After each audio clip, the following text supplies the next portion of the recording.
Hello అండి. Super టేస్టీగా ఉండి చికెన్ మచ్బూస్ ఇంకా చికెన్ సూప్ ఎలా చేశానో చూపిస్తాను చూసేయండి. ముందుగా చెరబెట్టుకొని ఆయిల్ వేసుకొని ఆనియన్ వేసుకొని ఫ్రై చేసుకోవాలి. తర్వాత హోల్ గరం మసాలా మిక్స్డ్ ఉంటుంది కదా, అది కూడా వేసుకొని ఫ్రై చేసుకొని చికెన్ పీసెస్ వేసుకొని మొత్తం ఫ్రై చేసుకోవాలన్నమాట. ఈ చికెన్ అయితే నీట్గా క్లీన్ చేసుకోవాలండి, లేదంటే స్మెల్ వస్తుంది.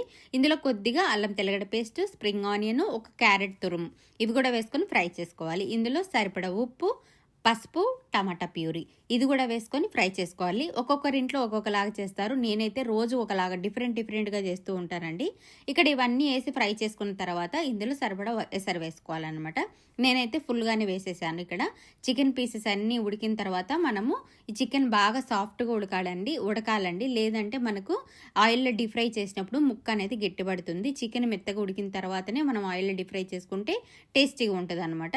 మొత్తం అన్నీ తీసేసి తర్వాత రైస్ కూడా వేసుకొని, రైస్ పలుగ్గా ఉన్నప్పుడు చూసారా, ఇలా ఉన్నప్పుడు మనం వంపేసుకొని పైన సాఫ్రాన్ వాటర్ వేసుకొని దమ్లో పెట్టేస్తే మనకు చికెన్ మచ్బూస్ రైస్ అయితే రెడీ అయిపోయింది.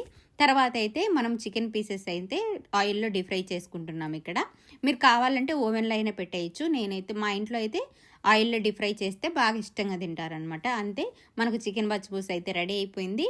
ఇక్కడైతే చికెన్ సూప్ చేస్తున్నాను. ఆలివ్ ఆయిల్ వేసాను అనమాట, నార్మల్ ఆయిల్ వేయలేదు.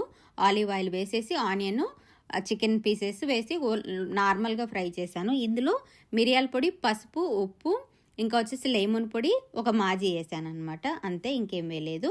తర్వాత స్ప్రింగ్ ఆనియన్, క్యారెట్, ఉల్లగడ్డలు, టమాటాలు చిన్న ముక్కలుగా కట్ చేసుకొని అవి కూడా వేసుకొని ఈ చికెన్ వెజిటేబుల్స్ అన్నీ ఉడికేంత వరకు ఉడికించుకోవాలండి. ఇందులో పార్స్లీ అంటే బగ్దుని ఆకు కూడా వేసాను.